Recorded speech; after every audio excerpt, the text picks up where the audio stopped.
Beleza, agora sim nós estamos gravando. Nós vamos então continuar com a nossa aula aí em Efésios. A gente está fazendo toda a exposição do livro de Efésios.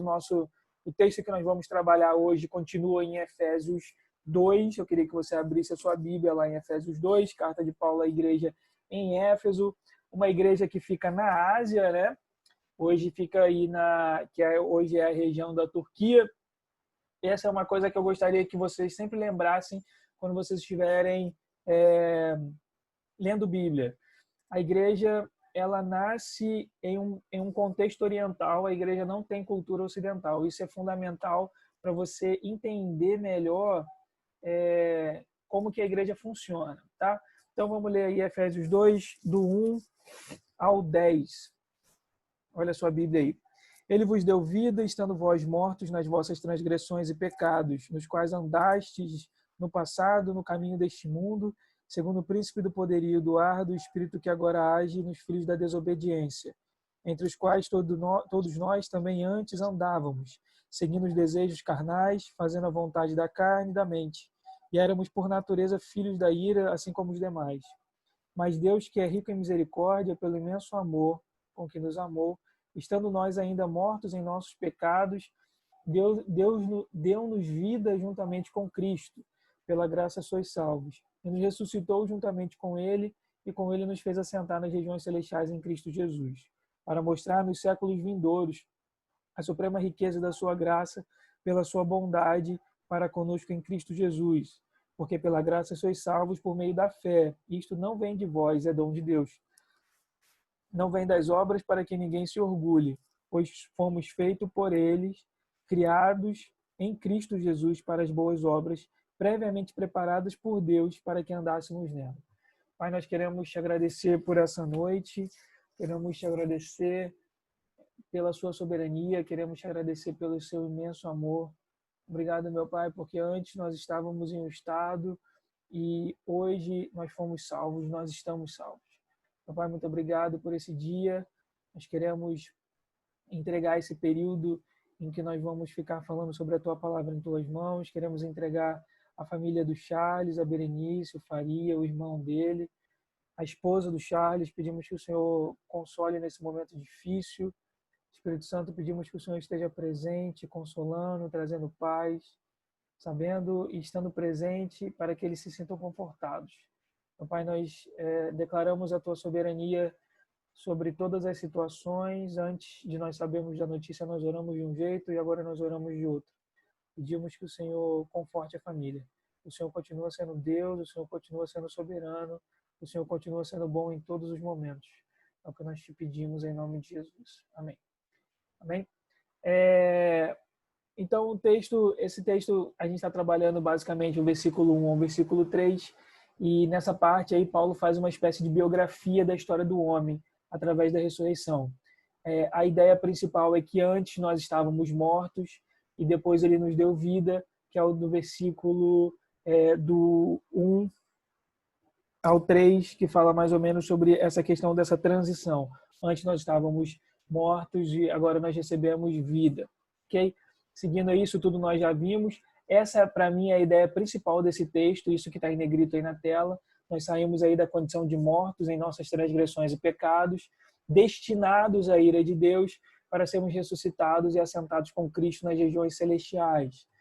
Vimos já isso aí com calma. Então, Paulo relata 4 efeitos do pecado no homem antes da sua conversão. Ele fala que, graças ao pecado, o homem ele está morto, o homem ele é desobediente e o homem ele é depravado e ele está condenado. Essas são 4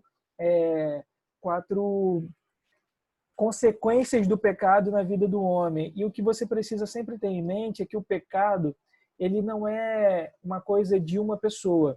Ele é a condição de toda a natureza, de toda a humanidade. Todos os homens têm essa condição de queda e têm essa condição de pecado. E aí nós vimos a primeira, que é a questão da morte, que é o que diz em Efésios 2, versículo 1. Ele vos deu vida, estando vós mortos nas vossas transgressões e nos vossos pecados. Então, a morte espiritual é essa morte que nos impede de interagir com Deus. Sempre lembra disso. A sua parte que se conecta a Deus não é o seu corpo, não é a sua alma, é o seu espírito. Então, uma vez que você tem o seu espírito morto, você estava morto espiritualmente, isso faz com que você não consiga interagir com Deus. E aí eu trouxe esses dois textos que nós já falamos isso com mais calma na semana passada. Então, o morto espiritualmente, ele não sente prazer em Deus. E aí nós fizemos todas essas reflexões. Nós temos prazer em Deus. Eu vou falar um pouquinho sobre prazer hoje, quando a gente falar sobre a nossa condição de depravado. Isso aí eu vou tratar mais para frente. Quais são as causas dessa morte? Transgressão e pecado.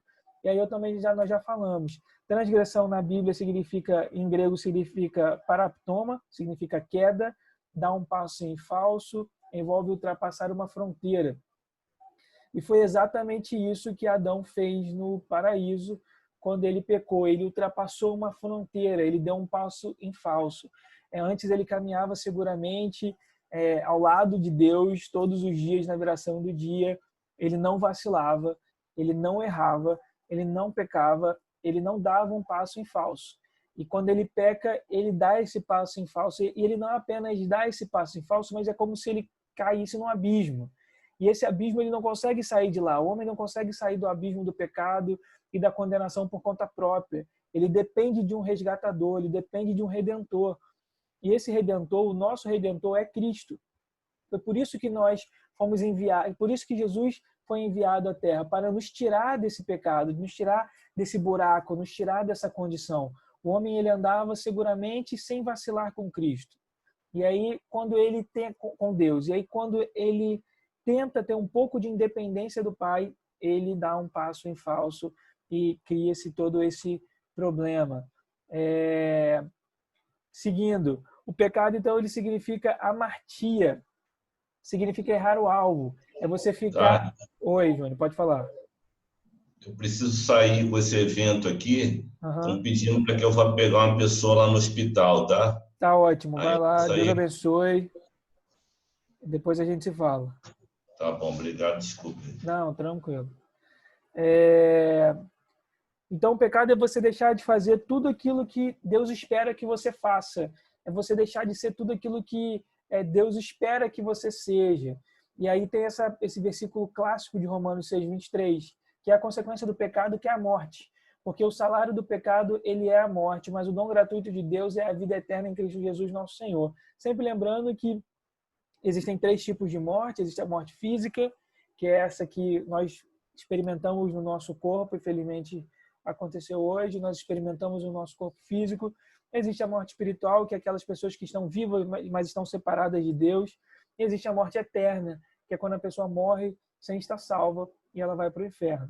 Então, essa é a consequência do pecado. Então, a causa da morte é transgressão e pecado. A morte existe porque nós transgredimos. A morte existe porque nós pecamos. E qual pecado é esse? Aquele pecado original de Adão e Eva lá no paraíso. O homem ele é desobediente. Efésios 2:2, nos quais andaste no passado, nos caminhos deste mundo, segundo o príncipe do poderio do ar, do espírito que agora age nos filhos da desobediência. Então, por causa do pecado, o homem ele sofre a influência dessas 3 coisas. Ele vai sofrer a influência do mundo, do diabo e da carne. Na semana passada nós falamos bastante sobre o mundo. Então, o que é esse mundo? O mundo ele representa um sistema cultural, ele representa uma estrutura de cultura. Ele vai querer dizer, por exemplo, como nós devemos andar, como nós devemos pensar, qual deve ser as nossas posições políticas, as nossas posições relacionadas à família, relacionadas a casamento, relacionada à ética, relacionada a condutas sexuais. O mundo vai querer dizer para a gente como nós devemos ter a nossa cultura. Então, o sistema do mundo ele vai nos pressionar a seguir e nos manda a seguir os seus princípios e as suas posições. Romanos 12:2, que é um texto conhecido, fala sobre a renovação da mente. Por que isso é importante, a renovação da mente? Porque se nós não renovarmos a nossa mente, nós vamos ser derrotados nessa guerra cultural. Porque quando você para olhar esse choque de culturas do mundo com o reino de Deus, isso é uma guerra cultural. Jesus ele inicia o seu ministério falando sobre o Sermão do Monte, Mateus 5, 6 e 7. E o John Stott vai chamar o Sermão do Monte sobre o manifesto de Cristo ou a contracultura do reino. Porque naquele momento, Jesus ele estava estabelecendo as bases legais do seu reino e a sua cultura. Jesus estava dizendo, olha, os meus filhos, os meus seguidores devem ter esse tipo de cultura, eles devem ter essa posição, eles devem ter essa postura, é isso que eu espero que eles façam. Abre, por favor, sua Bíblia lá em 1 João 2, versículo 15. 1 João 2, versículo 15.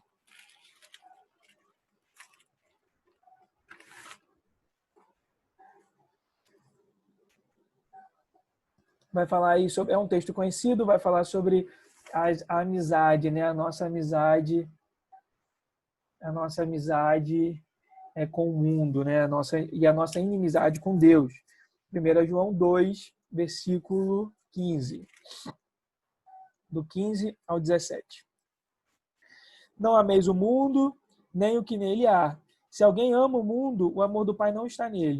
Porque tudo que há no mundo, o desejo da carne, o desejo dos olhos, o orgulho dos bens, não vem do Pai, mas sim do mundo. Ora, o mundo passa, bem como os seus desejos, mas aquele que faz a vontade de Deus permanece para sempre. Não ameis o mundo, nem o que nele há. Se alguém ama o mundo, o amor do Pai não está nele. Essa é uma questão, e essa é uma questão séria. Como nós temos nos comportado em relação ao mundo? Como que nós temos agido? Nós nós temos sido prisioneiros do mundo ou não? Nós temos amado as coisas do mundo ou as coisas de Deus? Agora, se nós amamos o mundo, o amor do Pai não está em nós. Vai lá para Tiago 4,4. É um texto ainda mais pesado. Tiago 4,4.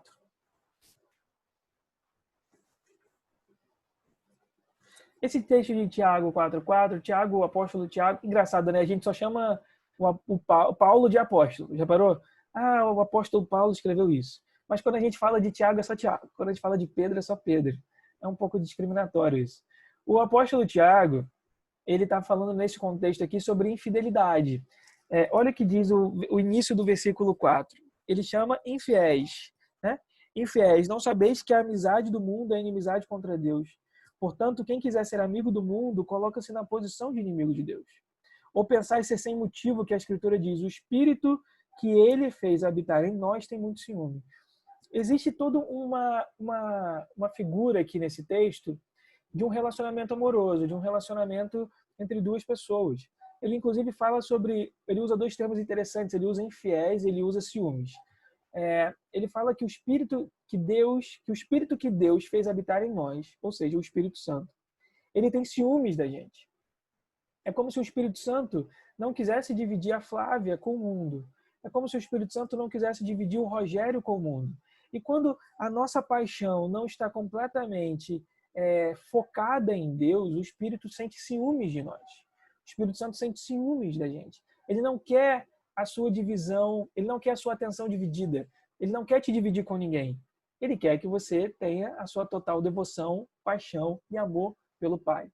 E é por isso que fala, ora, pensar em ser sem motivo, que a Escritura diz, o Espírito que ele fez habitar em nós tem muito ciúme. E aí na Bíblia, você vê vários textos que falam sobre o zelo de Deus relacionado a gente. Abre, por favor, a sua Bíblia, falando sobre o zelo, abre, por favor, a sua Bíblia em Zacarias 8:2. Profeta Zacarias, finalzinho do Antigo Testamento, antes de Malaquias, Zacarias 8, versículo 2.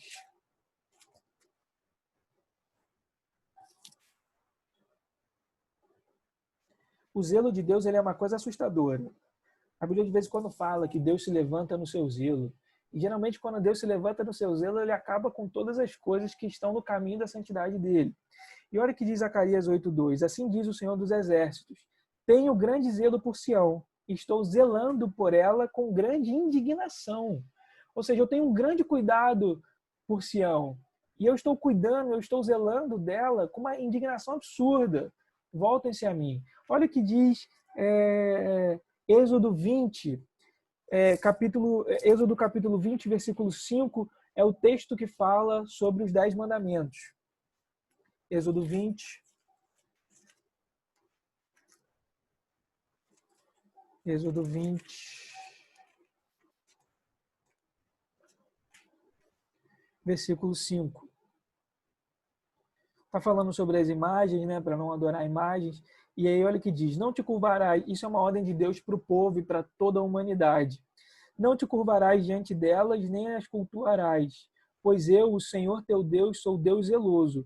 Eu castigo o pecado dos pais, dos filhos, até a terceira e quarta geração daqueles que me rejeitam. Então Deus estava falando o seguinte: olha, eu não vou dividir adoração com ninguém, nem com imagem, nem com natureza criada, nem com alguma outra coisa que não tenha uma imagem. Eu não vou dividir adoração, eu sou zeloso, eu amo vocês, eu quero que a devoção e a paixão e o amor de vocês estejam completamente focados em mim, porque eu sou ciumento.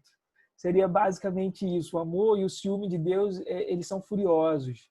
Eles não é aquele amor passivo. Quando você olha o texto de Colossenses que fala que nós fomos retirados, nós fomos transportados do reino das trevas para o reino de amor de Cristo, eu sempre falo isso, esse transportados nada mais é, a palavra em grego significa arrastados, dá a ideia de você ser pego pelos cabelos à força e de você ser puxado de um lado para o outro. Esse é o amor de Deus, esse é o zelo do Senhor, esse é o ciúmes que Deus tem de nós e da criação. Então, quando o apóstolo Tiago, volta lá para Tiago 4,4, quando o Tiago, então, ele fala sobre Tiago 4,4, ele fala: infiéis, não sabeis que a amizade do mundo é inimizade contra Deus. Mais do que isso, Tiago está falando o seguinte: se vocês amam o mundo, vocês vão cometer adultério para com Deus. Isso é muito sério. Não cometam adultério contra o Senhor, até porque você é uma pessoa, mas nós somos a noiva de Cristo. Então, se a noiva de Cristo ela passa a amar o mundo, ela comete adultério, porque nós ainda não estamos casados com o Senhor, mas nós temos uma relação, estamos em um período de noivado. Nós estamos esperando que o Senhor Jesus volte. Então, Tiago ele vai tratar o amor para o mundo como uma inimizade contra Deus, mas também como um adultério contra o Senhor. Ok? Seguindo aqui. Seguindo essa parte, uma outra questão é que nós falamos sobre o mundo, nós falamos sobre o diabo e nós vamos falar sobre a carne, né? Sempre lembrando aqui, por causa do pecado, o homem ele sofre a influência de 3 coisas que nos fazem andar em desobediência, que é o mundo, o diabo e a carne. O mundo, o diabo é esse espírito que atua nos filhos da desobediência, é esse espírito maligno. O diabo, minha gente, deixa eu falar uma coisa, o diabo, ele não é um ser em oposição a Deus. Deixa eu explicar isso. Às vezes, quando a gente fala em Deus, em Satanás, nós pensamos em bem e mal. Não existe isso. Não existe de uma figura boa e uma figura má. Não existe esse ser que sempre foi bom e esse lado que sempre foi ruim. Não existe isso. Sempre lembrando, o diabo ele era um anjo de luz que se tornou em um anjo caído. Então, uma hora ele se corrompeu, mas não existe essa coisa de luta contra o bem contra o mal, porque não existe ninguém que possa fazer frente a Deus. Não existe ninguém que consiga se opor ao Senhor de uma maneira, beleza, olha, existe esse lado aqui que é o bom e existe esse lado que é ruim. Não existe isso. Então, eu não quero perder muito tempo nesse ponto, porque acho que todo mundo sabe sobre isso. Mas uma das coisas que nos influencia a ser desobedientes relacionada a Deus é a influência do diabo, é a influência dos demônios. Eles estão ao nosso derredor, eles sempre tentam nos influenciar. E é por isso que a Bíblia fala que é necessário resistir ao diabo. Okay? A terceira coisa que nos faz ser desobediente é a carne. O que é a carne? A carne não é o seu corpo físico, não fala sobre o seu corpo físico, mas fala sobre a sua natureza caída, que nos leva a desobedecer a Deus. Abre, por favor, sua Bíblia em Salmo 51, por favor. Salmo 51.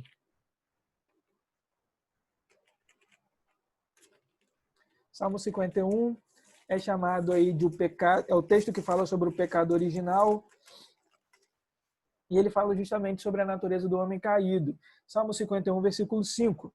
Eu nasci em iniquidade, e em pecado minha mãe me concebeu. 2 coisas. Esse texto, quando a gente fala sobre o discurso de aborto, geralmente as pessoas que são pró-aborto, elas falam que a vida começa com o nascimento. Agora, esse texto deixa muito claro que a vida começa na concepção. Eu nasci em iniquidade e em pecado minha mãe me concebeu. Então, a partir da concepção, já existe reflexos espirituais e para Deus aí. O segundo ponto aqui é o fato do que significa isso. Eu nasci em iniquidade e em pecado minha mãe me concebeu. A gente sabe que quando a pessoa nasce, ela não cometeu pecado nenhum ainda. Ela não tem consciência para cometer pecado. É justamente por isso que a gente não batiza recém-nascido. A pessoa precisa ter consciência daquilo que ela está fazendo. Mas então por que o salmista aqui é Davi? Por que então Davi fala isso? Eu nasci em iniquidade e em pecado minha mãe me concebeu. Porque ele tinha a consciência da sua natureza caída. Não importa se você nasce em um berço evangélico, isso não existe.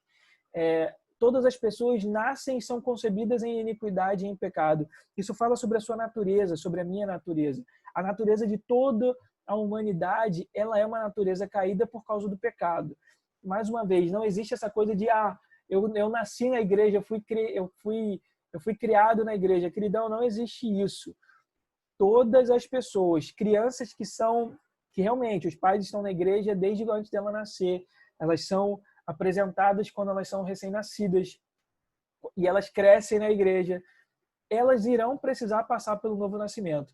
Elas precisam ser guiadas na oração de confissão em um determinado momento, elas precisam se converter. Então não existe essa questão. Abre, por favor, Salmo 58:3. Os ímpios se desviam desde o ventre. Olha a nossa natureza caída desde o início. Os ímpios se desviam desde o ventre. Andam errados desde que nasceram, falando mentiras.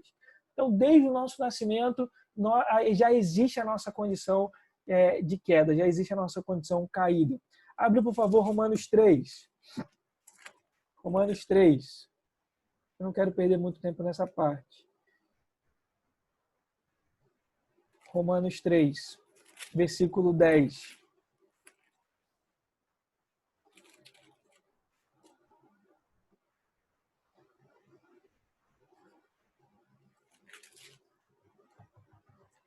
Como está escrito, não há um justo, nenhum sequer. Não há quem entenda, não há quem busque a Deus. Todos se desviaram, juntos se tornaram inúteis. Não há quem faça o bem, nenhum sequer. Quando Paulo fala sobre isso, ele fala, olha só, não existe nenhum justo na terra. Não existe ninguém que, eu nasci sem pecado e fiquei a minha vida inteira sem pecado. Não existe isso. Porque não fala sobre atitude, fala sobre a natureza. Fala sobre a natureza do homem que ela é caída.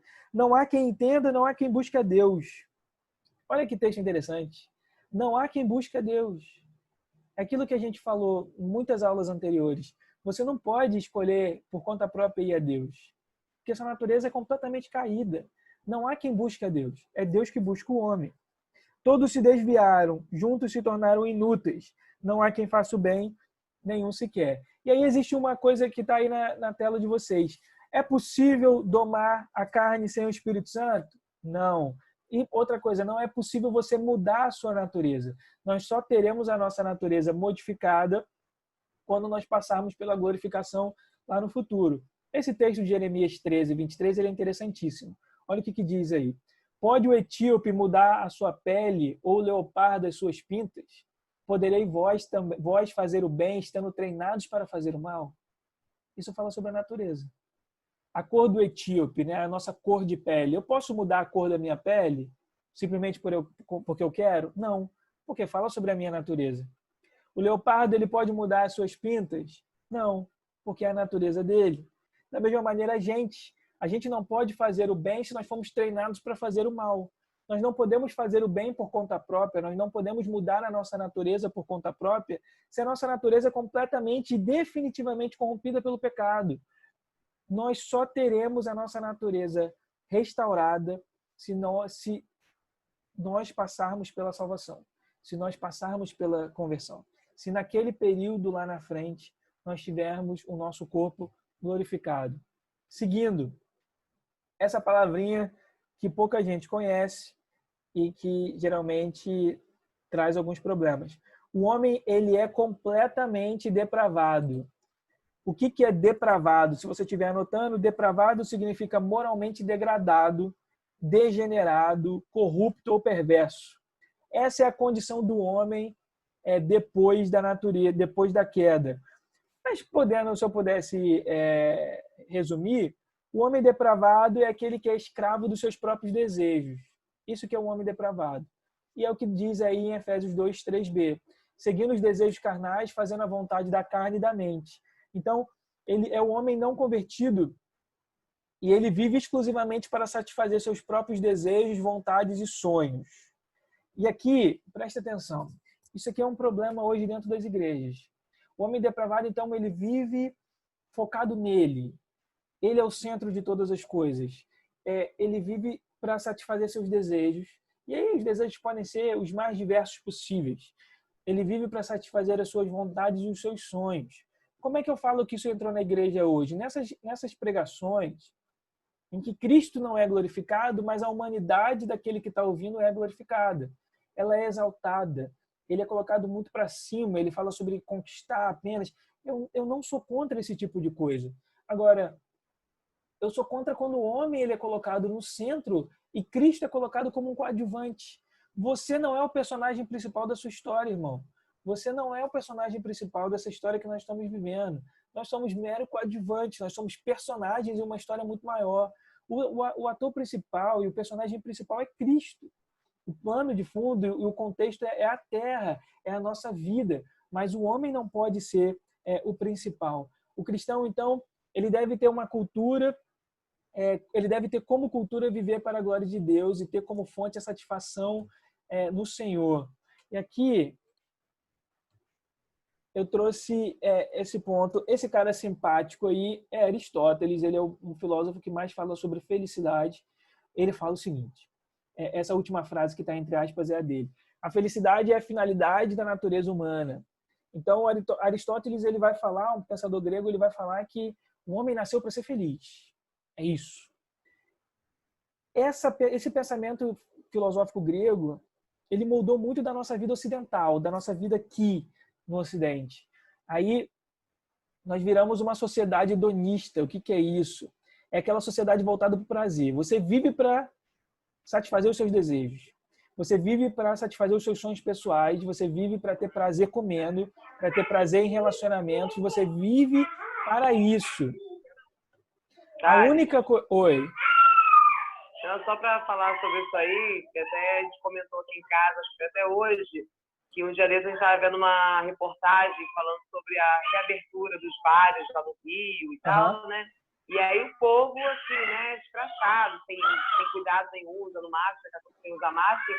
Aí gravaram um áudio de uma pessoa falando assim, o importante é ser feliz. Pois é. Então isso é isso que você está falando, né? A pessoa só pensa nela, no seu próprio prazer, e não se importa com mais ninguém, com nada, né? O importante é ser feliz, o resto se dane, né? Então, exatamente. Essa é isso que é uma sociedade hedonista. É aquela sociedade voltada para a satisfação do prazer próprio. É o homem como indivíduo, é o homem como centro.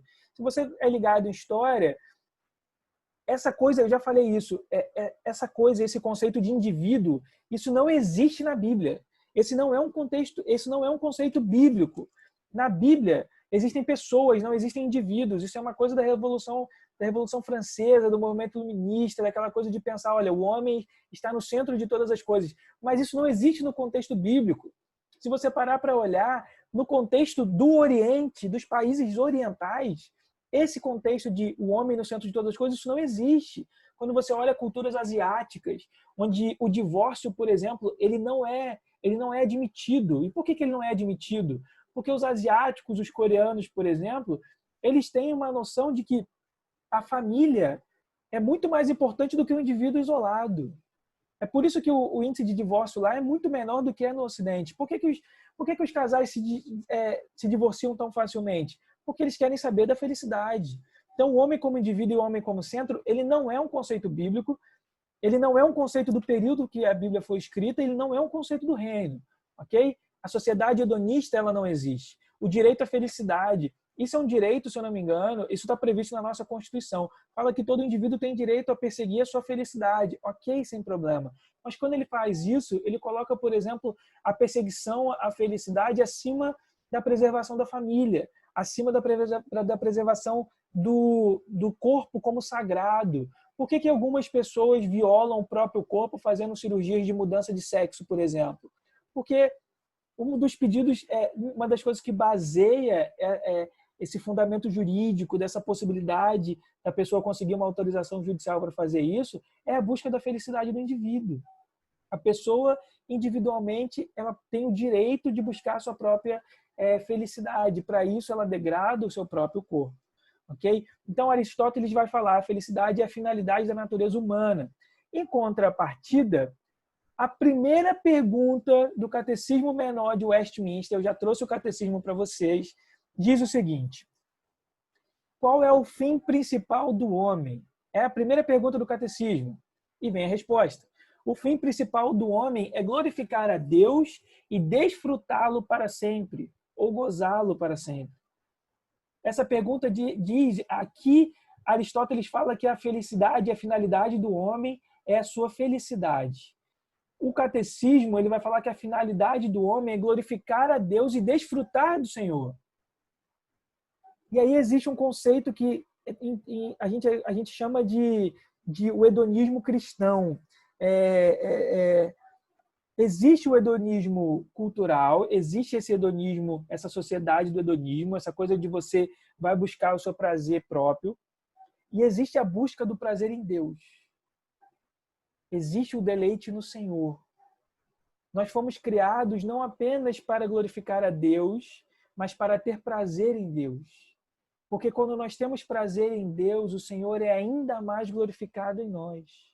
Quando nós temos prazer em passar tempo com Deus, quando nós temos prazer na presença dEle, quando nós temos prazer no momento de adoração, quando nós temos prazer na lei do Senhor, quando nós temos prazer nos princípios de Deus, na cultura do reino, Deus, então, Ele é glorificado em mim, Ele é glorificado em você. Existe essa cultura, essa diferença de cultura. Isso para a gente é muito mais difícil do que os povos do Oriente, do que os povos do Oriente Médio, do que os povos asiáticos, porque nós fomos muito influenciados por esses conceitos gregos, por esses conceitos da Revolução Francesa.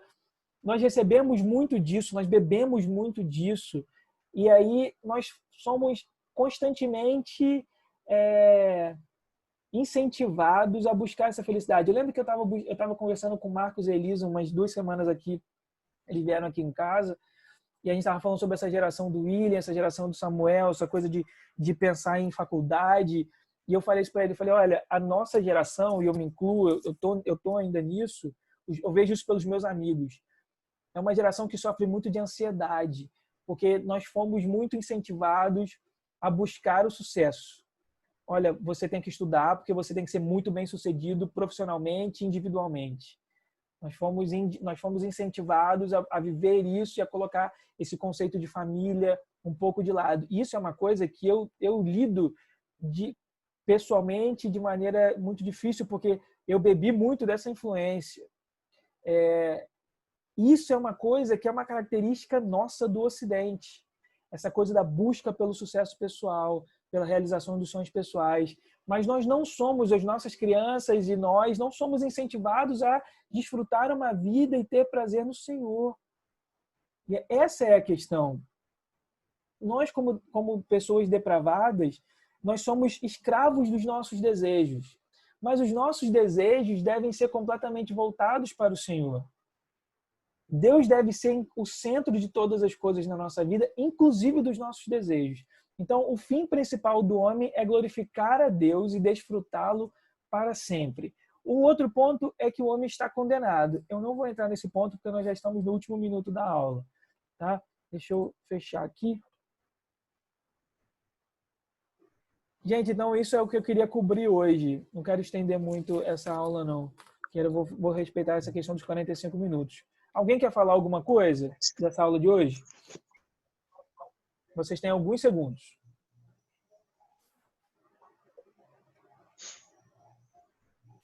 Alguém? Vou falar um pouco rapidinho, tem segundos, né?